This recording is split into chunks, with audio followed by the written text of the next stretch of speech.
Okay, back to where we left off. So, yep, he tossed that sword away from Tulio. Oh, now Miguel's turn. Okay, does Pete have to be deep hands in every war?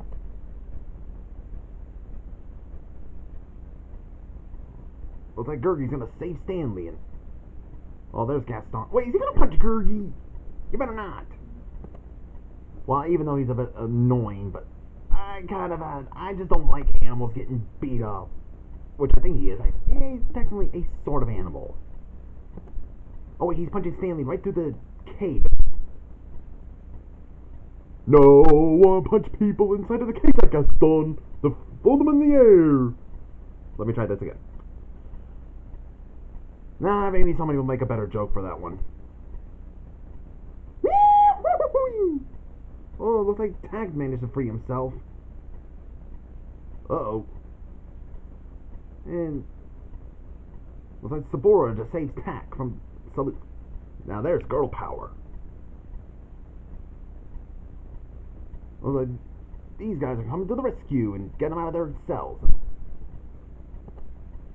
I'm gonna guess she tossed the ball onto the guy on the bottom, which caused them to collapse. That's just my guess. What, did one of them just had a flamethrower or something? Ouch.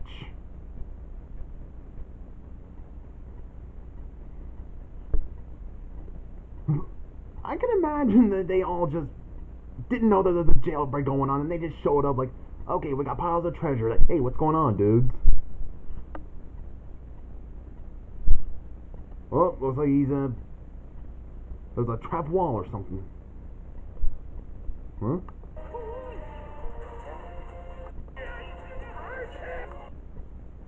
Yeah, even though he's not very bright at times, he can be very threatening also. Oh, there's the thief. Okay, now that's good editing there. Well, thief being thieves, like, treasure. Oh. Because he's stabbed right in the behind with... And there's something I just love the reaction.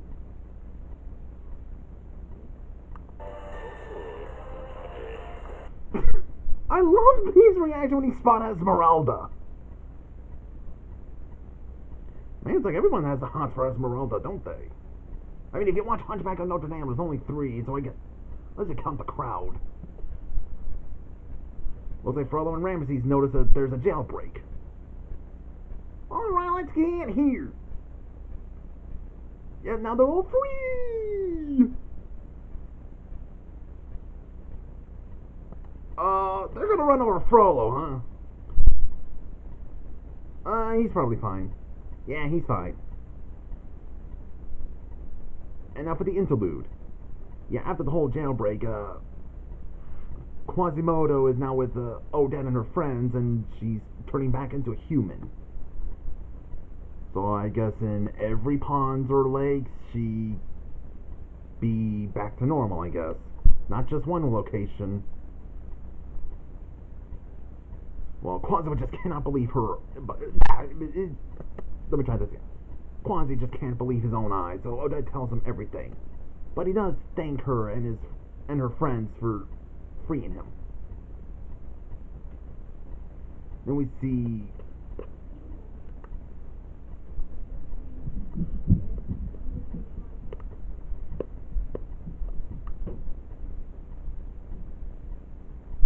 Then near Notre Dame, Esmeralda distracts... No, wait, that's the end.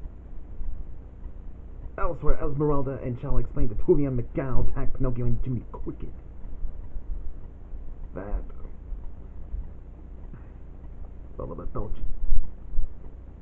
that they need to stick together, that they're going to make it through this war.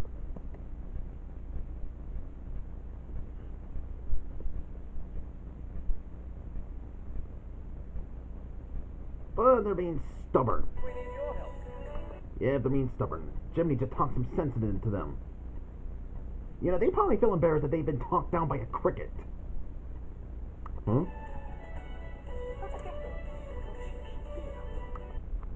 I can imagine Esmeralda doing something like that. Some imagine, get their dice like Chell did. Okay, are we seriously having Esmeralda flirting with Jiminy? I don't know if I find this okay or just weirded out. So we then see Stanley along with Gurgi running into the Seven Dwarfs and the princess who is also named Snow White, which is the non-Disney Snow White from the Filmation. The same company that did like He-Man, She-Ra, the Pinocchio and the Emperor of the Night, and Fat Albert. The Seven Dwarf Elves, which are the Seven Dwarfs' cousins, and Peter, which is in Gorbatch's body.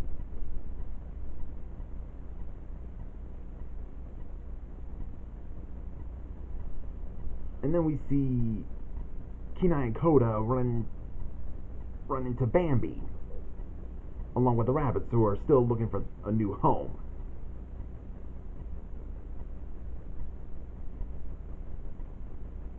And then we see it back at the Pride Lands, or at the location of the elephant's graveyard. Scar has gathered all of his alliance, which of course we already know who is in Team Scar.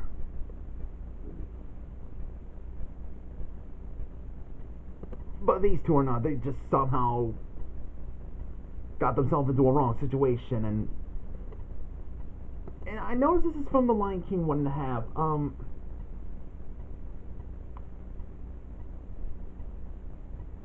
Okay, so like I have explained that a lot, and I mean a lot of Disney sequels, this Disney straight-to-DVD sequels, are just bad, and a lot of them are.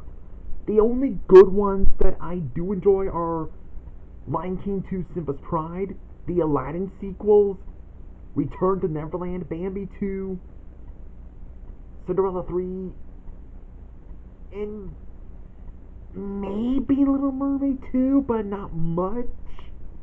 But all the other ones are just don't care, or I hate them. I guess some people might think I just don't like Lion King 1.5 at all, but I'm gonna be honest with you guys, it's decent, and in a way it's kind of stupid in that it made a lot of stupid jokes. Okay, the film is basically just Timon and Pumbaa just inserting themselves into every scene from the original Lion King, and it sounds stupid, I know, but I am surprised they did actually put an actual story to it, and well, it's mostly about Timon, which, yeah, but I do like is that it actually has an atmosphere, and the message. Okay, a lot of the Disney sequels that do have a serious atmosphere, some of them are the ones that are actually pretty decent, like Lion King 2, it's a serious continuation of the story. Aladdin, a serious continuation of the story. Peter Pan, a serious continuation of the story. Little Mermaid, a serious continuation of the story, but meh. Okay, it's fine. But the other ones that do have a serious atmosphere, some of them are just really stupid, like Fox and the Hound 2, Mulan 2, and Belle's Magical World, and or what else? Or Atlantis the Lost Empire, where they do have a serious atmosphere. Well, they try to do well, but they stink at it. But in Lion King 1.5, it's basically a prequel and midquel in sort of way. It's basically just, I mean, look, Timon and Pumbaa were in there the whole time, insert joke here. But it's not just that. They actually establish why Timon and Pumbaa are the way they are. And even Timon, why he is the way he is. Because he was hated by his own group, which are Meerkat Colony. Well, except for his own mom, but yeah, so Lion King 1.5, it's decent, but stupid.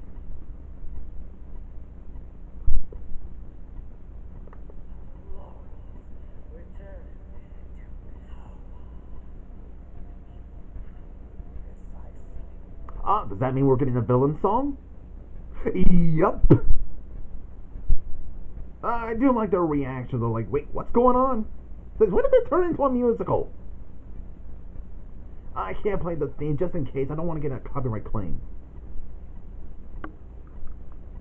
And you gotta admit, Be Prepared is among the best, if not the greatest, villain songs in the history of villain songs. Even Nostalgia Critic states it that way.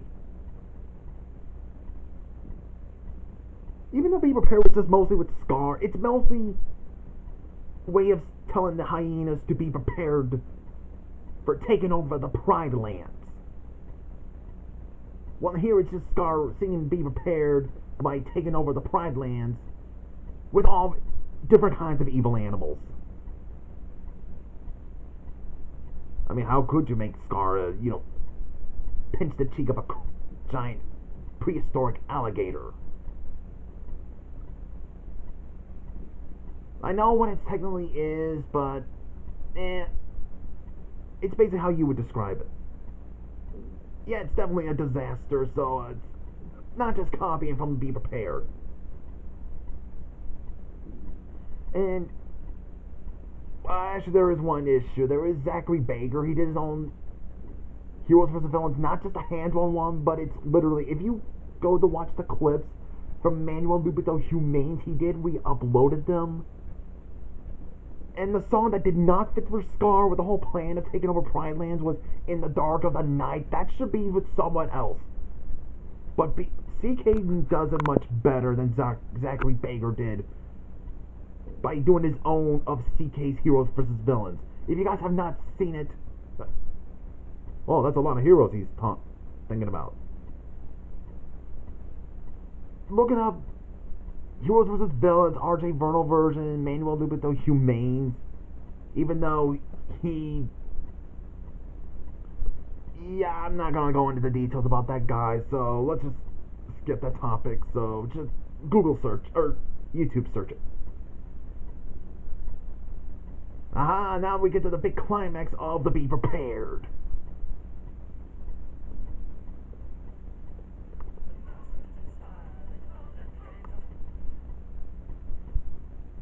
Sorry, I just want to hear this part. I think I might leave the links down below. Nostalgia Critic's review of The Lion King, and that way you got... Seriously, do we have to get a corpse of dead cats? By the way, who's controlling them?